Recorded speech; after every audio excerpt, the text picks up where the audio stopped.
Bifurcate करके LIC assistant का salary देखना चाहते हो तो इस वीडियो को पूरा देखना। मैं आपको बाइफरकेट करके बताऊंगा कि एलआईसी असिस्टेंट का सैलरी स्ट्रक्चर आज के टाइम पे नेट पे और जो अमाउंट डिडक्शन होके अकाउंट में आता है, जो टोटल क्रेडिट होता है वो कितना है। क्या एलआईसी असिस्टेंट बेटर है या आईबीपीएस या एसबीआई क्लर्क बेटर है, इस पे भी मैं बात करूंगा। दूसरा चीज कि एलआईसी में वेज रिवीजन हो गया है लेकिन कोई न्यू ज्वाइनिंग का पॉसिबल नहीं है दिखा पाना सैलरी स्ट्रक्चर। उसका सबसे बड़ा ये रीजन है कि ये जो वैकेंसी है काफी टाइम पहले आया था और अब हम लोग बहुत बेसब्री से इस वैकेंसी का वेट कर रहे हैं, समझ रहे हो। और दूसरी बात कि आप प्लीज इस वीडियो को ना अपने फ्रेंड्स तक, अपने फैमिली मेंबर्स तक शेयर जरूर करना, राइट। चलो हम लोग बात करते हैं कि एलआईसी के पूरे एलआईसी असिस्टेंट का पूरा सैलरी स्ट्रक्चर बाइफरकेट करते हैं। एक एक चीज, कोई भी कैलकुलेशन जब भी बनता है ना तो वो बेसिक पे बनता है।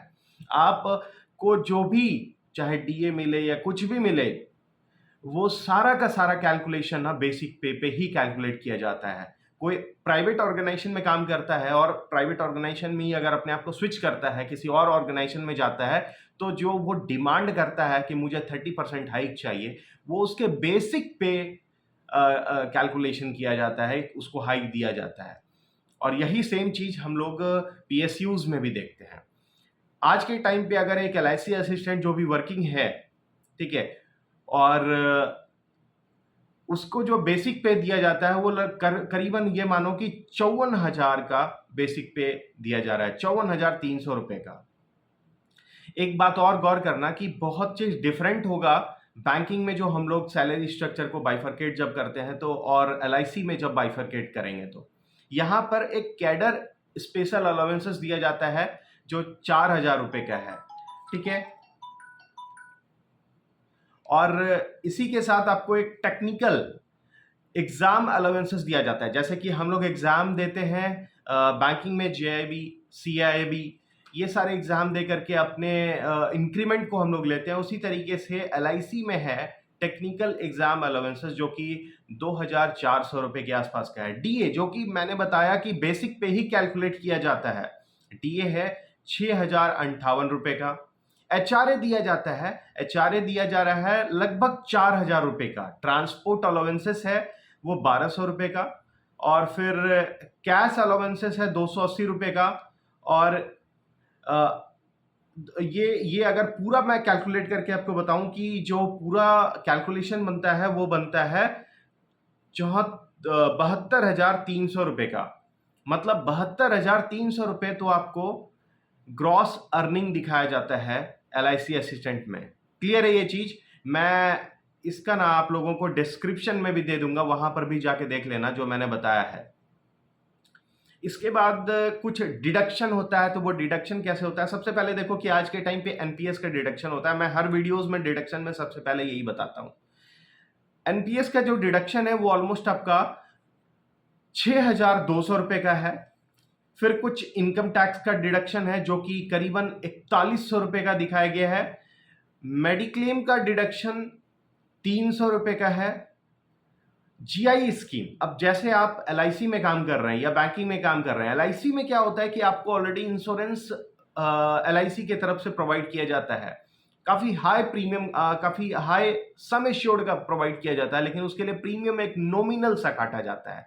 जो मैंने बताया कि जीआई स्कीम के तहत लगभग 100 रुपए का उनका प्रीमियम काटा जाता है, और रिस्क उनको जो कवर दिया जाता है उसका 270 रुपए का प्रीमियम के तौर पे काटा जाता है। प्रोफेशनल टैक्स ऑलमोस्ट 200, 300, 250, हर ऑर्गेनाइजेशन का अलग अलग होता है, तो एलआईसी 250 रुपए का प्रोफेशनल टैक्स काट रहा है।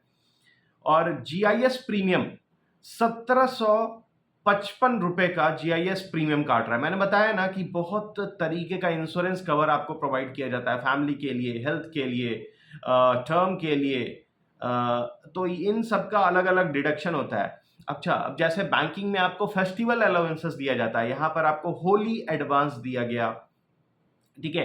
तो इस तरीके का अलग अलग डिडक्शन आपको दिया गया। होली एडवांस करीबन 2,600 रुपए का आपका कटता है। तो टोटल डिडक्शन जो मैंने देखा ना वो 15,500 का बन रहा है। अब आज के टाइम पे अगर कोई एलआईसी असिस्टेंट वर्किंग है, लगभग 2-3 साल पुराना अगर हो, तो उसके अकाउंट में 56,000 रुपये, करीब 56,700 रुपये आ रहा है। तो क्या बुरा है माय डियर फ्रेंड्स? 56,700 एक एलआईसी असिस्टेंट को आज के टाइम पे मिल रहा है, उसके बाद भी 5 डेज वर्किंग पॉलिसी, ठीक है। आपको जो टारगेट मीट्स होता है, इन सभी चीज़ों का टेंशन नहीं होता है। You don't have to do all type of cross sellings that you are going to do in the banking sector. So things different है एलआईसी में। अब एलआईसी असिस्टेंट ही बस हम लोग एग्जाम के लिए वेट नहीं कर सकते हैं, हम लोग काफ़ी सारे और भी एग्जाम्स का वेट कर सकते हैं। मैंने आप लोगों को वीडियो भी प्रोवाइड करा है। बहुत सारे ऐसे एग्जाम्स हैं जिनका कि अभी रिजल्ट पेंडिंग है, इंटरव्यू पेंडिंग है, एग्जाम पेंडिंग है। एनआईएसीएल हो गया, यूआईसी, तो जीआईसी हो गया, ठीक है, ओरिएंटल का हो गया। तो ये सारे एग्जाम्स के लिए भी ना प्रिपेयर करो। आप ये सोचोगे कि एलआईसी असिस्टेंट में हैवी वैकेंसी आता है और इन सभी में तो 100, 150, 200, 300 मैक्सिमम वैकेंसी आता है, नहीं। अगर ऐसा आप सोचोगे तब तो फिर आने वाले टाइम पे देखो आरआरबीज में कितना कम वैकेंसीज आ रहा है, ठीक है। ये तो कभी कभी होता है कि वैकेंसीज हाई नंबर में आ जाता है, but all of the time जो जेन्युइनली देखा जाए ना तो वैकेंसीज काफी कम रहता है। अगर आप बैंकिंग के एग्जाम को क्लियर कर सकते हो ना तो इस एग्जाम को भी क्लियर कर सकते हो। कोई हार्ड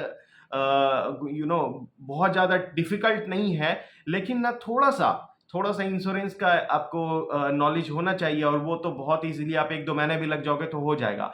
साइमल्टेनियसली जब हम लोग बैंकिंग का प्रिपेयर कर रहे हैं ना तो इस एग्जाम्स के लिए भी फोकस करो, और अगर यहाँ पर हो जाता है ना तो लाइफ सेट है। जैसे मेरे बड़े ब्रदर का एक दोस्त है, वो एनआईएसीएल में है, और आज के टाइम पे ना उनका जो सैलरी उनके अकाउंट में आता है करीबन 1.25 के आसपास आता है। तो क्या बुरा है? उसके बाद भी आप देखो कि इंश्योरेंस सेक्टर का एवरग्रीन जॉब है, ठीक है, बैंकिंग के कंपैरिजन बहुत, मतलब बहुत रॉयल जॉब है। मैं तो बस एक वर्ड में यही बोलूंगा, इसलिए प्रिपेयर करो, ठीक है। वहां पर भी आप अगर टाइम थोड़ा सा दोगे ना तो वो चांसेस है। अगर बैंकिंग आप निकाल रहे हो तो डेफिनेटली वो भी निकलेगा। इसीलिए प्रिपेयर करो, फॉर्म एटलीस्ट फिल करो, थोड़ा सा फोकस करोगे वो एग्जाम क्लियर होगा। अगर इस वीडियो में और भी कोई भी डाउट होता है ना तो प्लीज कमेंट करके पूछ देना। मैं लिंक अपना दे देता हूं, आपके फेसबुक का भी, इंस्टाग्राम का भी, किसी पर भी आप मेरे से आस्क कर सकते हो क्वेश्चंस। एंड जो मैंने बेसिक स्ट्रक्चर बताया बाइफरकेट करके सैलरी का, ये भी मैं डिस्क्रिप्शन में आपको दे दूंगा, तो वहां से भी आप जाके देख सकते हो, right. So thank you my dear friends, please share this video to your friends और फैमिली मेंबर्स, और नए हो तो चैनल सब्सक्राइब जरूर करना।